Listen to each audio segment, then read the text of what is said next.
आज की जो ये प्रेस कॉन्फ्रेंस है ये इस हवाले से दी गई है कि जो इंजीनियर साहब के तरफ से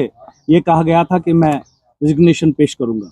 इस हवाले से पार्टी ने ये फैसला ले लिया कि हम लोग अपने लोगों से बात करेंगे, इंटरेक्ट के साथ बात करेंगे और जो हमारे डेलीगेट्स हैं उनसे बात करेंगे कि इस हवाले में हमें क्या करना चाहिए। इस हवाले से हमारी ये राय रही कि हमें वोटिंग करनी चाहिए बैलेट बॉक्स के ज़रिए में। तो हमने कल यहाँ पे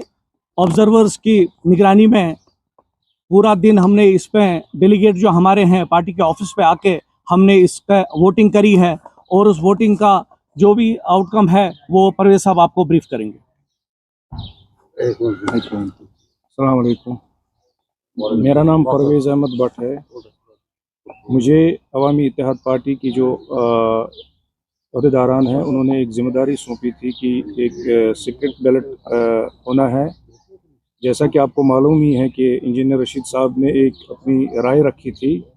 रेजिग्नेशन के हवाले से कि वो प्रॉपरली जो है जिस हिसाब से एक एमपी को ऑन ग्राउंड्स में काम करने चाहिए लोगों के जिसके लिए उनको मैंडेट मिला था उस हिसाब से काम नहीं हो पा रहे हैं। तो ये जो पेपर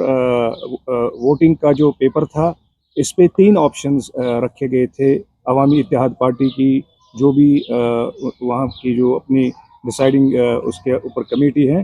तो उन्होंने वोटर के लिए 3 ऑप्शंस रखे थे। नंबर 1 ऑप्शंस था कि वोटर को जो है अगर उसकी राय हाँ में है कि इंजीनियर रशीद साहब को जो है उसमें रिजिग्नेशन देना चाहिए तो उस पर पहला एक ऑप्शन था हाँ का, और उसके बाद दूसरा ऑप्शन था वोटर के लिए कि उनको अगर वो इस बात से इत्तेफाक नहीं करते हैं कि इंजीनियर रशीद साहब को इस्तीफ़ा नहीं देना चाहिए तो उनके लिए एक दूसरा ऑप्शन था नहीं का कि इंजीनियर रशीद को बतौर एमपी अपनी जो कारकर्दगी है वो जारी रखनी चाहिए बजाय वो सलाखों के पीछे भी हैं। और उसके बाद तीसरा ऑप्शन था नोटा का। तो जैसे ही हमने ये 2 जो बैलेट बॉक्सेस आप देख रहे हैं हमने इनको रीओपन किया आफ्टरनून में आज,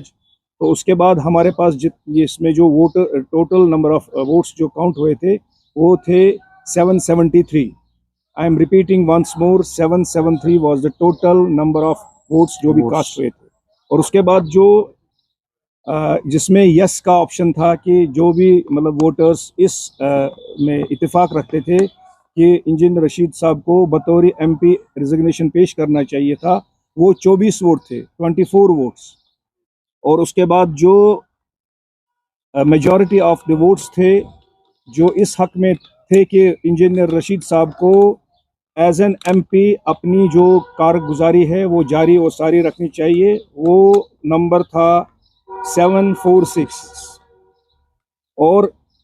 जो नोटा था, नोटा इसमें 3 वोट्स निकले हैं।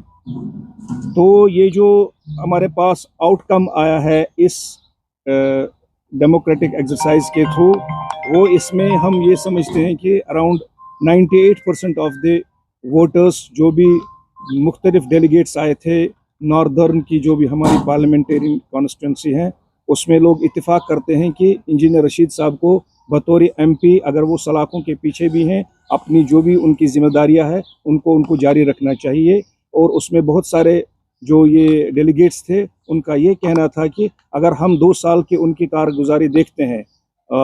चाहे वो हेल्थ के हवाले से हो, चाहे वो एमपी लेड फंड्स के हवाले से हो और जो भी दूसरे हम इंफ्रास्ट्रक्चर के हवाले से काम देखते हैं उसमें लोग बहुत ज़्यादा मुत्तफिक थे और वो इस राय में यकीन रखते हैं कि इंजीनियर रशीद साहब ने यहाँ की आवाम को पार्लियामेंटेरियन क्या कर सकता है वो पहली दफ़ा देखा है। बल्कि बहुत सारे लोग तो ऐसा भी कहते थे कि एमपी लैंड फंड्स के हवाले से हमें इतनी अवेयरनेस नहीं थी जितनी हमें इंजीनियर रशीद साहब को जो हमने अपना एक नुमाइंदा वहाँ की पार्लियामेंट में भेजा है उसके बाद हमारे सामने ये चीज़ें आ गई हैं और इससे ये मालूम होता है कि उनको अपना जो काम है वो करना चाहिए।